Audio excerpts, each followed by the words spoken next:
여러분, 혹시 아침에 눈을 뜨자마자 가장 먼저 생각나는 게 무엇인가요? 바로 커피 한 잔이죠. 그런데 놀라운 소식이 있습니다. 하버드 대학교에서 28개의 연구를 종합해서 발표한 결과에 따르면 커피를 매일 마시는 사람들이 그렇지 않은 사람들보다 당뇨병에 걸릴 확률이 무려 33%나 낮다는 거예요. 이게 끝이 아닙니다. 심장병 위험은 15%, 파킨슨병은 59%까지 낮춘다고 해요.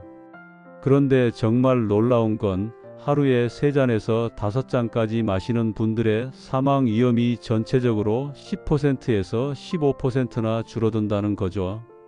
하지만 잠깐 이런 생각이 드실 거예요. 그럼 커피를 많이 마실수록 좋다는 건가? 절대 그렇지 않습니다. 오늘 이 방송을 끝까지 들으시면 커피가 우리 몸에 어떤 마법 같은 일을 하는지, 그리고 언제 얼마나 마셔야 하는지, 반대로 언제 조심해야 하는지까지 정확히 알게 되실 거예요. 특히 혈압약을 드시는 분들이나 수면에 어려움을 겪는 분들에게는 꼭 필요한 정보들이 가득합니다. 안녕하세요. 백세마을 촌장입니다. 먼저 우리 동네 박씨 할머니 이야기부터 들어보세요. 올해 72세인 박씨 할머니는 매일 아침 7시가 되면 어김없이 커피포트에 물을 올리십니다. 커피 없이는 하루를 시작할 수 없어라고 말씀하시면서도 한편으론 이렇게 매일 마셔도 괜찮을까? 하는 걱정이 늘 마음 한구석에 있었죠. 그런데 최근 병원에서 건강검진을 받으신 후 의사 선생님께서 하신 말씀이 박씨 할머니를 깜짝 놀라게 했습니다. 할머니, 커피 계속 드세요. 다만 하루에 3잔 정도가 적당해요. 이게 바로 오늘 우리가 함께 알아볼 내용의 핵심입니다. 커피가 단순히 졸음을 쫓는 음료가 아니라 우리 몸의 건강을 지켜주는 든든한 파수꾼 역할을 한다는 거예요. 먼저 커피가 우리 뇌에 어떤 일을 하는지 살펴보겠습니다. 하버드 공중보건대학에서 연구한 결과를 보면 매일 커피를 4잔씩 마시는 여성분들이 우울증에 걸릴 확률이 20%나 낮았다고 합니다. 이게 왜 그런 걸까요? 우리 뇌에는 기분을 좋게 만드는 물질들이 있어요. 세로토닌이나 도파민 같은 건데 이걸 행복 호르몬이라고 부르기도 해요. 커피 속 카페인이 이런 행복 호르몬들이 더 잘 활동할 수 있도록 도와주는 거죠. 마치 집안의 전기 배선을 새로 해서 전등이 더 밝게 켜지게 하는 것과 비슷해요. 그리고 또 하나 놀라운 건 기억력까지 좋아진다는 거예요. 커피 2잔에 들어있는 200mg 정도의 카페인이 우리가 새로 배운 것들을 오래오래 기억할 수 있게 도와준다고 해요. 이건 마치 책장에 책을 정리할 때 더 체계적으로 정리해 주는 것과 같아요. 나중에 필요할 때 쉽게 찾을 수 있게 말이죠. 이제 심장 이야기를 해볼까요? 심장을 집의 펌프라고 생각해 보세요. 물이 집 전체로 잘 흘러가려면 펌프가 튼튼하고 효율적으로 작동해야 하죠. 연구에 따르면 하루에 200mg에서 300mg의 카페인, 그러니까 커피로 치면 2잔에서 3잔 정도를 마시면 휴식할 때 혈액이 더 잘 돌아다닌다고 해요. 펌프 성능이 좋아지는 거죠. 실제로 영양학 저널에 실린 연구를 보면 매일 3잔에서 5잔의 커피를 마시는 사람들이 심장과 혈관 질병에 걸릴 위험이 15%나 낮았습니다. 이건 정말 큰 숫자예요. 100명 중 15명이 덜 아프다는 뜻이니까요. 간 이야기도 빼놓을 수 없죠. 간을 우리 몸의 정수기라고 생각해 보세요. 몸에 들어온 나쁜 것들을 걸러내고 깨끗하게 만드는 역할을 하는 거죠. 하루에 커피 2잔 정도를 마시면 간 경변증 같은 심각한 간 질병을 예방하는 데 도움이 된다는 연구 결과가 있어요. 정수기 필터를 새 것으로 갈아주는 것처럼 간이 더 건강하게 일할 수 있게 도와주는 거예요. 그런데 여기서 정말 중요한 이야기를 해드려야겠어요. 당뇨병 말입니다. 우리 나이가 들면서 가장 걱정되는 질병 중 하나죠. 28개의 연구를 종합해서 분석한 하버드 대학교 연구팀의 발표에 따르면 커피를 꾸준히 마시는 사람들이 2형 당뇨병에 걸릴 확률이 33%나 낮다고 해요. 이게 어떤 의미인지 쉽게 설명해 드릴게요. 우리 몸에서 당분을 처리하는 과정을 택배 시스템에 비유해 보세요. 당분이 택배 상자고 인슐린이 택배 기사라고 하면 당뇨병은 택배 기사가 제대로 일을 못해서 택배 상자들이 곳곳에 쌓여 있는 상황이에요. 그런데 커피가 이 택배 시스템이 더 효율적으로 돌아가게 도와주는 거죠. 정확한 원리는 복잡하지만 결과는 분명해요. 당분이 우리 몸에서 더 잘 처리된다는 거예요. 통풍에 대한 이야기도 해볼까요? 통풍은 주로 남성분들에게 많이 생기는 질병인데 발가락이나 관절이 갑자기 부어오르면서 극심한 통증을 일으키죠. 이건 혈액 속에 요산이라는 물질이 너무 많아져서 생기는 거예요. 마치 파이프에 때가 끼어서 물이 잘 안 나오는 것과 비슷해요. 그런데 놀랍게도 매일 커피를 마시는 남성분들의 통풍 위험이 59%나 낮다고 해요. 커피가 혈액 속 요산 수치를 낮춰주기 때문이에요. 파킨슨병 예방 효과도 정말 주목할 만해요. 파킨슨병은 뇌의 특정 부분이 손상되면서 몸이 떨리거나 움직임이 둔해지는 질병이에요. 안타깝게도 나이가 들면서 위험이 높아지죠. 그런데 커피를 규칙적으로 마시는 사람들이 파킨슨병에 걸릴 확률이 훨씬 낮다는 연구 결과들이 계속 나오고 있어요. 이제 실제로 우리가 어떻게 커피를 마셔야 하는지 구체적으로 알아보겠습니다. 먼저 양부터 이야기해 볼게요. 전문가들이 권하는 하루 적정량은 카페인 기준으로 200mg에서 300mg 사이예요. 이게 커피로 치면 2잔에서 3잔 정도예요. 여기서 중요한 건 커피 한 잔의 기준이에요. 보통 종이컵 하나 분량, 그러니까 237ml 정도를 말해요. 그런데 집에서 드시는 머그컵은 이보다 클 수 있어요. 만약 큰 컵에 진하게 타서 드신다면 실제로는 2잔 분량을 한 번에 마시는 셈이 될 수도 있거든요. 이런 점도 고려해서 양을 조절하셔야 해요. 시간도 중요합니다. 커피 속 카페인이 우리 몸에서 완전히 사라지는데 5시간에서 6시간이 걸려요. 그러니까 오후 2시에 커피를 마시면 저녁 7시나 8시까지도 몸속에 카페인이 절반 정도 남아있다는 뜻이에요. 이게 잠자리에 들 때까지 영향을 줄 수 있어요. 그래서 권해드리는 시간은 이래요. 아침에 일어나서 첫 번째 커피, 오전 10시쯤 두 번째 커피, 점심 식사 후 오후 1시쯤 마지막 커피.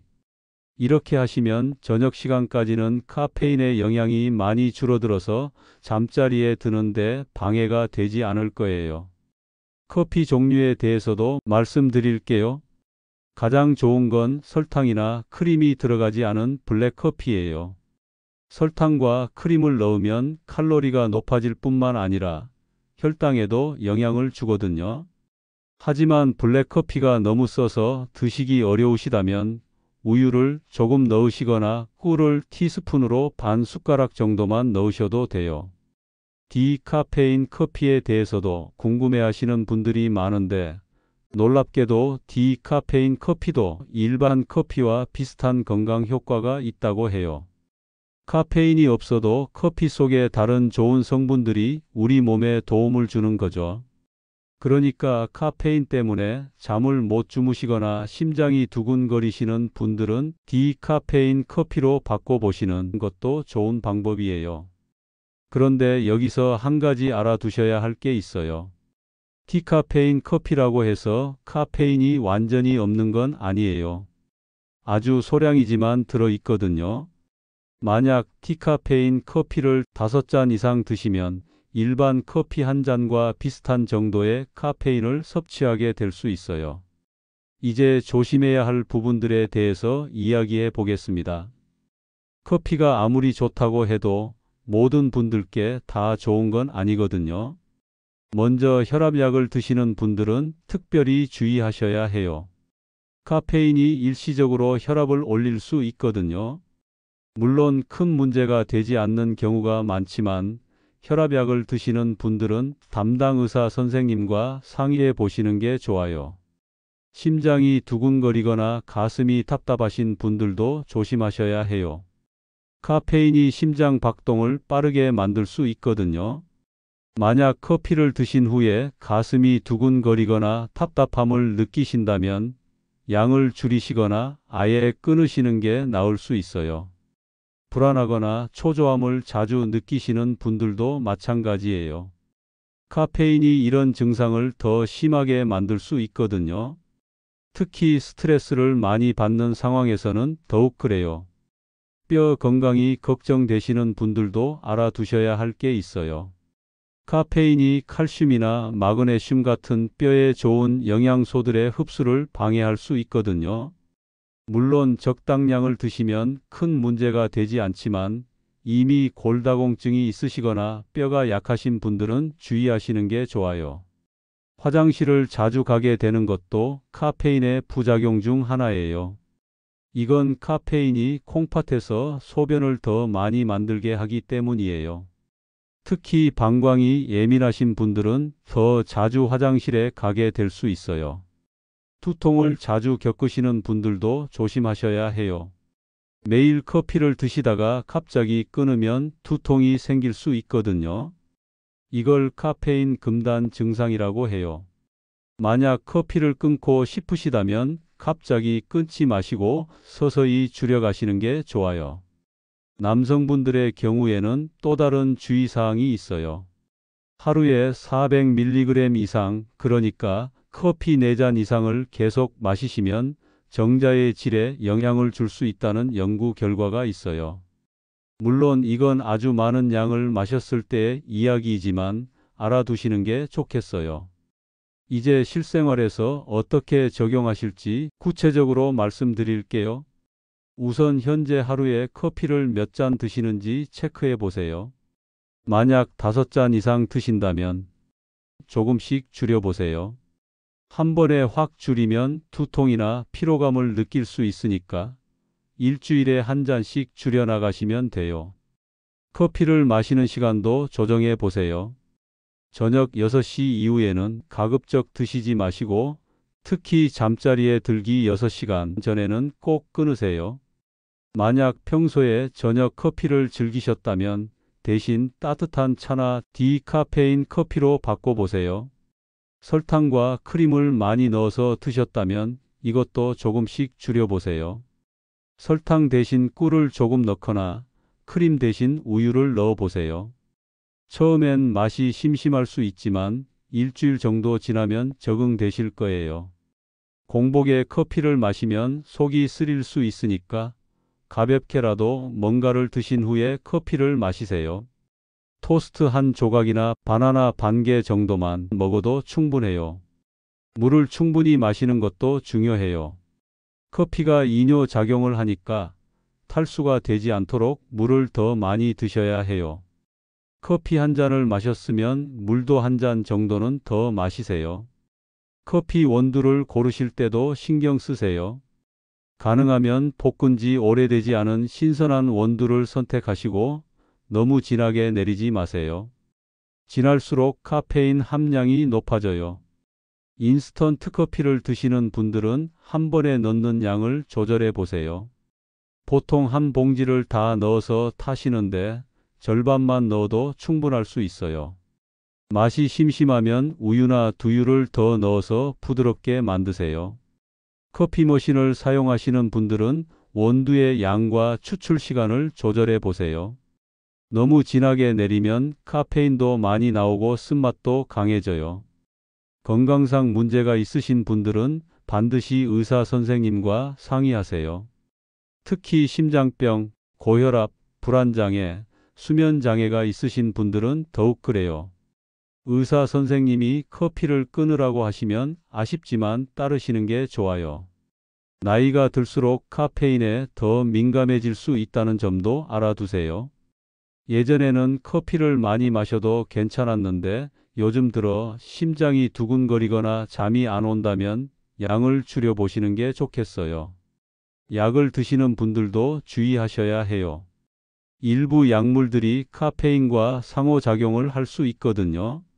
새로운 약을 처방받으실 때 의사나 약사에게 평소 커피를 얼마나 마시는지 알려주세요. 마지막으로 정말 중요한 이야기를 해드릴게요. 커피가 아무리 건강에 좋다고 해도 이것만으로 모든 질병을 예방할 수 있는 건 아니에요.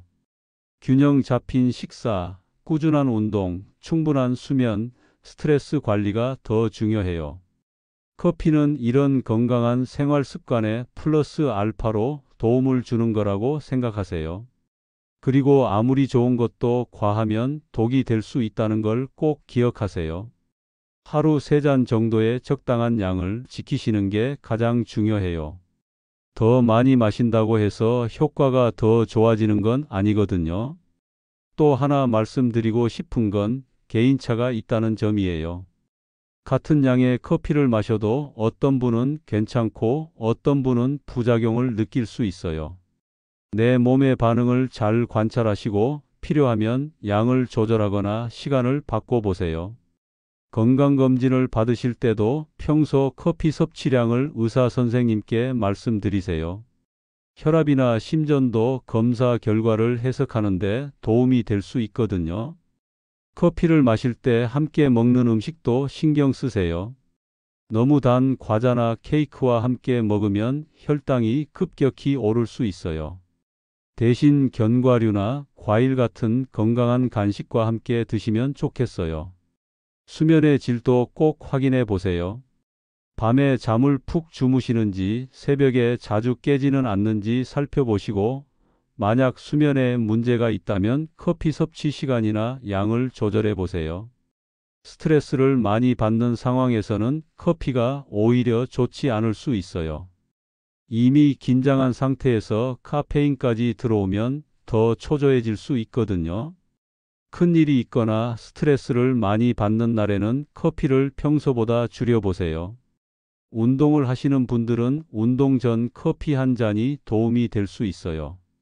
카페인이 운동 능력을 향상시킬 수 있거든요. 하지만 운동 후에는 물을 충분히 마셔서 수분을 보충하세요. 이제 마무리를 해볼까요? 오늘 우리가 함께 알아본 내용을 간단히 정리해 드릴게요. 첫째, 커피는 적당히 마시면 우리 건강에 많은 도움이 됩니다. 당뇨병, 심장병, 파킨슨병 등 여러 질병의 위험을 줄여주고 뇌 기능도 향상시켜줘요. 둘째, 하루에 2잔에서 3잔, 카페인 기준으로 200mg에서 300mg 정도가 적당해요. 이 양을 넘지 않도록 주의하세요. 셋째, 시간도 중요해요. 저녁 6시 이후, 특히 잠자리에 들기 6시간 전에는 커피를 마시지 마세요. 넷째, 설탕과 크림은 가급적 적게 넣고 블랙커피나 우유만 조금 넣은 커피가 좋아요. 다섯째, 본인의 몸 상태를 잘 살펴보세요. 심장이 두근거리거나 잠이 안 오면 양을 줄이거나 시간을 조정해 보세요. 여섯째, 건강상 문제가 있으시거나 약을 드시는 분들은 의사와 상의하세요. 마지막으로 커피만으로는 건강을 완전히 지킬 수 없어요. 균형 잡힌 식사와 꾸준한 운동, 충분한 수면이 더 중요하다는 걸 꼭 기억하세요. 여러분, 오늘 이야기를 들으시고 어떠셨나요? 매일 마시던 커피가 이렇게나 많은 건강 효과가 있다니 놀라우시죠? 하지만 기억하세요. 무엇이든 과하면 독이 될 수 있다는 걸 말이에요. 특히 당뇨병이나 심장병이 걱정되시는 분들, 기억력이 예전 같지 않다고 느끼시는 분들에게는 정말 반가운 소식이었을 거예요. 하지만 절대 잊지 마세요. 커피는 보조적인 역할일 뿐이에요. 가장 중요한 건 규칙적인 생활, 건강한 식사, 꾸준한 운동이라는 걸 말이에요. 혹시 지금까지 커피를 너무 많이 마셨다고 걱정되시나요? 괜찮아요. 오늘부터 조금씩 줄여 나가시면 돼요. 갑자기 확 줄이면 두통이 올 수 있으니까 일주일에 한 잔씩 천천히 줄여가세요. 그리고 저녁 커피부터 먼저 끊어보세요. 그러면 밤에 잠을 더 푹 주무실 수 있을 거예요. 커피를 마실 때마다 오늘 들은 이야기를 떠올리세요. 내가 지금 마시는 이 한 잔이 내 뇌를 더 건강하게 만들고 내 심장을 더 튼튼하게 하고 당뇨병으로부터 나를 지켜준다고 생각해 보세요. 얼마나 든든한가요? 그리고 가족들과도 오늘 배운 내용을 나누어 보세요. 특히 커피를 좋아하는 자녀분들이나 손자, 손녀들에게 올바른 커피 마시는 법을 알려주세요. 어린 나이부터 좋은 습관을 기르는 게 중요하거든요. 앞으로도 100세 마을 촌장과 함께 건강하고 행복한 100세 인생을 준비해 나가요. 오늘도 귀한 시간 내어서 끝까지 들어주셔서 정말 감사합니다. 혹시 오늘 방송이 도움이 되셨다면 좋아요 버튼도 꾹 눌러주시고 주변의 소중한 분들과도 꼭 공유해 주세요. 그리고 구독 버튼도 잊지 마시고요. 100세 마을 촌장이 앞으로도 여러분의 건강한 100세 인생을 위해 더 좋은 정보들을 가져오겠습니다. 내일도 건강하고 활기찬 하루 보내시고 맛있는 커피 한 잔으로 상쾌한 아침을 시작하세요. 여러분 모두 100세까지 건강하게 100세 마을 촌장이었습니다. 안녕히 계세요.